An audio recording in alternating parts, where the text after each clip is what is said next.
A mystical sphere allows its owners to explore a dark realm with terrifying animals and breathtaking bird's-eye vistas. In this universe, everyone can fly and no one gets old, but will the key protagonists succeed in leaving as quickly as possible, and why does everyone wish to do so? Somewhere off the Spanish coast of America, a pirate ship joins a royal cargo ship, and a treasure chest is hauled on board. But instead of the riches and jewelry the pirates were expecting, it just had a solitary glass pearl. However, the pearl starts to sparkle and a fairy's face emerges from inside the pirates all of a sudden, unexpectedly shocking everyone. The pirate's captain shoots at the magic orb out of fear, and the ship vanishes, leaving the orb hovering in the air. London, after 200 years. A bunch of gentlemen are the targets of a show put on by a group of young, homeless thieves, led by musician Peter. Following a successful catch, they head back to their hiding place, where their senior buddy Jimmy offers the guys a task involving a significant robbery of antiquities from Harbitley. Unlike Peter, who instantly puts out a scheme for the theft, the guys politely ignore such an offer. He reminds his comrades that Jimmy came to their rescue, and that they must now assist him by obtaining the antiquities. Jimmy sees that he has given the lads a too challenging assignment after hearing them fight, so he pulls Peter aside and tells him that the robbery is off, and he can handle everything alone. Jimmy speaks with a client in the evening who need him to take antiques. One crucial need is that the burglar reestablishes standing in London society. The instructor walks downstairs to the boys' room after midnight to turn out the lights. The stranger notices Peter's bed and, after drawing back the blanket, discovers that the lads have run away. The small-time thieves are now in the vicinity of Harbitley. Peter launches a rat trap as the companions try to distract the night watchman. Understanding that doing so will compel the watchman to unlock the door of the museum. The gang's plot comes to fruition, and the thieves are found inside. When Jimmy arrives, the lads begin taking items from the museum. The irate mentor reprimands Peter, but he allows the lads to complete the task and fill the bags. Meanwhile, he personally opens the vault that contains the most priceless relics. Jimmy, however, is uninterested in the diamonds and instead moves for the chest containing the glass orb. The pearl immediately starts to sparkle when the instructor knocks on it as if it were someone's door. The child is engrossed in a game of saber he found in the main hall, much to the joy of everyone save Peter. The mentor is startled by something and stumbles, dropping the pearl on the ground. Peter is the last member of the group left when a brilliant light bursts through the museum, vanishing everyone else. Taking the enigmatic orb back to the den, the youngster leaves with thoughts of how to handle the predicament. The door is being knocked on. A recent visitor to Jimmy is standing at the door, but when he sees that the master is not home, he becomes upset. He departs without responding to Peter's queries. Peter chooses to follow the man because he believes he is related to the pearl. Peter slips into the home after spotting the visitor enter and discovers a group of individuals engaged in an odd ritual. When the child attempts to get a closer look, Dr. Richard Flood, who had seen the boy as he approached, stops him. When Richard learns about the orb during Peter's obligation to inform the doctor of what transpired at Harbitley, he becomes quite excited. In exchange for the relic, he offers to use it to rescue the boy's mentor and pals. Peter hurries away as soon as he discovers that knocking will trigger the orb since he doesn't believe the old guy. The youngster vanishes just as he enters his house again, followed by Flood and his helper. The young youngster finds himself in an odd woodland full of oddly bent trees. As he ascends one, he sees many-legged crocodiles and smoke from a campfire that could point him in the direction of his comrades. Peter hops across broken ice floes as he runs in the direction of the smoke. The team hears the ruckus and gets ready to meet the unexpected visitors. But the mentor senses something is off and tells everyone to hide. Jimmy is proven to be correct. The pirates who vanished in the balloon 200 years ago, not Peter, are the ones who approach him. Peter is able to witness the transport of his pals to the pirate ship. He makes his decision back at their tent, and to his surprise, one of the boy's buddies, Lisa, has managed to discover a secure hiding place. Because a swarm of odd animals is flying in their direction, the guys must postpone their rendezvous until later. The buddies succeed in escaping the small fairies, but they soon discover themselves at the foot of a large group of Indians. Jimmy is questioned by the pirate commander, who wants to know when he was born. After learning what she was interested in, the barbarian requests that her tutor be sent to the crocodiles. Then she gives the cook his students to use in soup. Jimmy battles the pirate group in order to save the lads, taking out several of its toughest members. The leader is impressed by this and departs with Jimmy, who is now known as Hook. When Peter and Lisa arrive in an Indian hamlet, they are given a warm welcome by the chief, who also proposes they remain with the tribe and invites them to supper. The Indian informs the visitors about the mythical Neverland, a place where no one gets old and is home to a variety of animals, both immensely kind and wicked, as they prepare to depart in pursuit of their companions. Jimmy also discusses Neverland with the commander. The villain thinks it's not that awful that she managed to teach him that there is no way to return to the real world, obtain the Indians' flying substance, which is derived from forest spirits. While it is true that most flights end in disaster, the leader is confident she will find a method to prevent that outcome this time. The girl's current objective is to locate the forest spirits and collect a lot of flying pollen, but in order to do so, they will need to navigate a challenging road. She wants Hook to accompany them. Jimmy concurs because of the villain's attractiveness. In his dream, Peter is flying above a mystical forest when fireballs appear before his eyes and fly to the forest spirits. Peter is persuaded by the chief's daughter to remain in the tribe and is told there is no way out of this world, but the youngster will still discover it once he saves his pals. In order to get to a different area of the forest and get near to the water, the guys hop into a boat.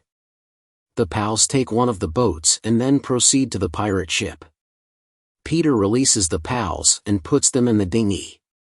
However, he returns to the ship after refusing to leave without Jimmy.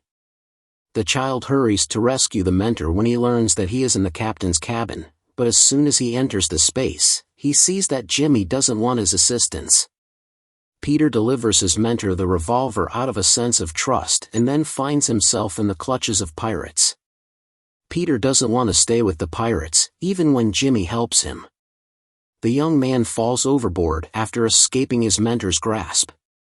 The boy is slain by the pirate's saber as the pals are waiting for Lisa to join them after helping their friend onto the boat. The lads leave via boat. Jimmy is left aboard the boat. Knowing that the Indians will punish them, Peter takes his pals to them. Chief Hook begs the captain to direct him to the Indians so he may locate the lads, but the antagonist disapproves of the friend's desire to choose the pupils rather than be present for her. When Peter shares his dream with the chief, it turns out that the elderly man also experiences it. In each of the dreams, a figure dressed in a robe arrives, and Peter demands to be informed of a location from his dreams, sure that there would be a way out there. The pirates are alerted when the chieftain's daughter brings Peter to the island from his dream. Hook advises her companion to follow the pair and take her time in order to learn how to go to the Indian village. A small fairy travels to the camp at the sound of Peter playing a well-known melody on his flute while the couple spends the night there. The lad wakes up his sweetheart so they may chase after the woodland ghost while she calls her buddies to follow her. As the light rises, the companions lose sight of the forest spirit, but a wall made of interlaced tree trunks forms in front of them. The young guys climb up the wall after being unable to find a way through and are met with the stunning sight of a city made entirely of branches. Once in the city's streets, Peter is certain that the residents will locate them on their own when the time comes, despite the fact that they are unable to see a single live being.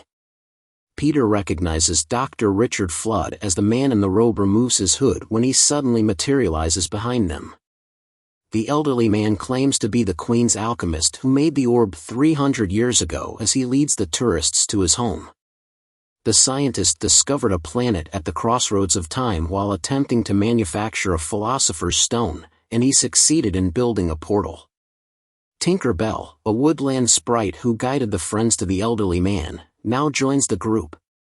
Peter is going to be sent home by Flood after showing the visitors his lab, but he learns that someone else has arrived in town when he receives a call from someplace.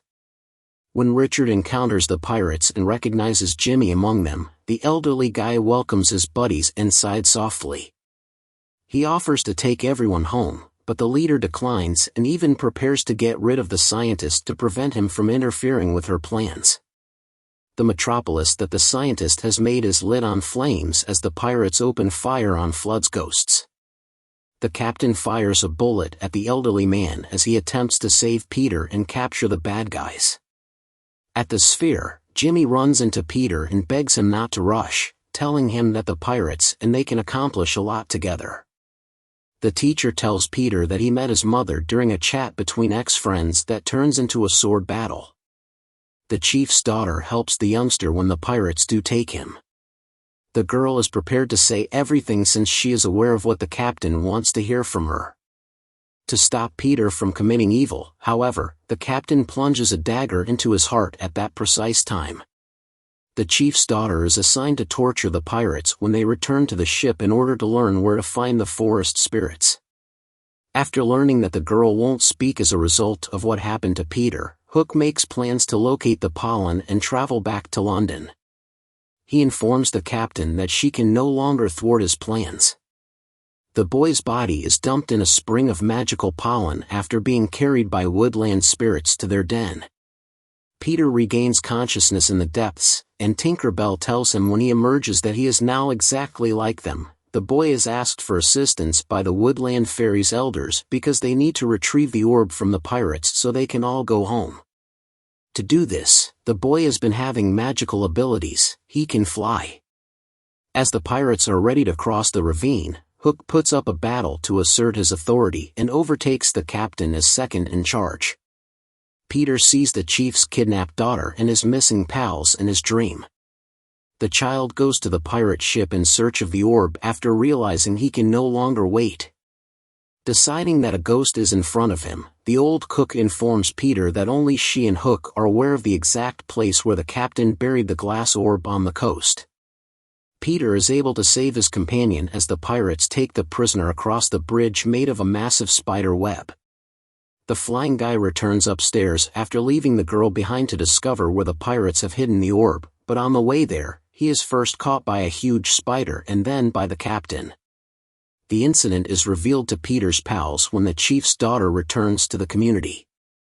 The group splits into two groups. Some believe that they must save their comrade, while others believe that Peter is solely to blame. Hook snatches Peter off the ship, takes him back to the forest where their trip began, and tells him he knows everything. As soon as Peter brings the youngster to the Indians to pick up the other boys, Mentor assures the boy that they will return home. In order to let the guards know that he and the pirate have arrived, Peter takes Hook to a hidden corridor and enters first. However, it soon becomes clear that everything was a trap since Hook had gathered an army of pirates with him. The forest was set on fire by the pirates, which killed the woodland spirits. Knowing that they would all be killed, in exchange for the villains leaving the forest permanently and leaving them alone, Peter pledges to show them a spring of magical pollen. The pirate leader jumps into the water and swims in the direction he has to in order to absorb the pollen. The villain can fly once she is on the surface, but after a few seconds, she fades to gray ash. Hook is ready to kill the youngster who lured them on once more when Peter is rescued by the Indians. Peter is discovered by the forest spirits in the woods, and they tell him that as retribution for his treachery, he will lose all of his friends and his happiness. He will be left with nothing save his capacity to fly. It is Tinker Bell. The boy's memory is obliterated, and Tinker Bell is exiled from the tribe, despite her pleas for the elders to relent and her defense of Peter. The fairy is forced to request assistance. She locates and guides the chief's daughter. Peter is brought back to the village by the girl after she notices something is wrong with him. However, the chief no longer believes in the stranger and sends the kid to the pit. When the surviving pirates attempt to remove Hook, he quickly puts them all in their place and takes charge of the group, pledging to escort them to London. Peter is saved by the buddies, but he is unable to identify them. The lads must then tie him up, but Curly manages to escape. Peter's memory is jogged when his friend plays the flute to rouse him up. Peter tries to follow Hook to the ship to get the orb, but Tinker Bell catches up with him and tells him not to rush because she feels it's important to let the pirates sail to London first, after which they would grab the orb and give it back to the elders. Guy overhears the pirates discussing their plans to attack an Indian hamlet, and he leaves the orb in the hands of the pirates while returning to the tribe to warn the chief. However, the chief's daughter does not believe the traitor, so he must return to the island. The lads are successful in persuading the chief that Peter was telling the truth when the Indians locate Peter's pals. As Hook is preparing to go to London to recruit an army and conquer the magical realm, the tribe collects everyone and makes its way to the island. Hook turns on the orb and is ready to transfer, but Peter has other ideas and shoos the men out of the path. Then while returning to the tribe to alert the chief, he passes the orb over to the pirates. He must go back to the island since the chief's daughter does not accept the traitor's story. When the Indians find Peter's friends, the boys are able to convince the chief that he was speaking the truth. The tribe gathers everyone and travels to the island as Hook gets ready to leave for London in order to raise an army and take control of the magical world. Peter has other plans and shoots the guys out of the way while Hook switches on the orb and prepares to transmit. Everyone scrambles to disperse as the cave starts to collapse. As Peter puts the hurt Tinker Bell in his pocket and takes off, his buddies see that their friend is still within the collapsed exit in front of them. Hook, who lost one arm in the battle, is still present in the cave. A few days later, Peter shows up in his new outfit in front of his buddies. With the aid of the sphere, the youngster was able to go to London and stock up on gifts, but he has now returned to his buddies in order to live out the rest of his days with them in a surreal world where they will never grow up.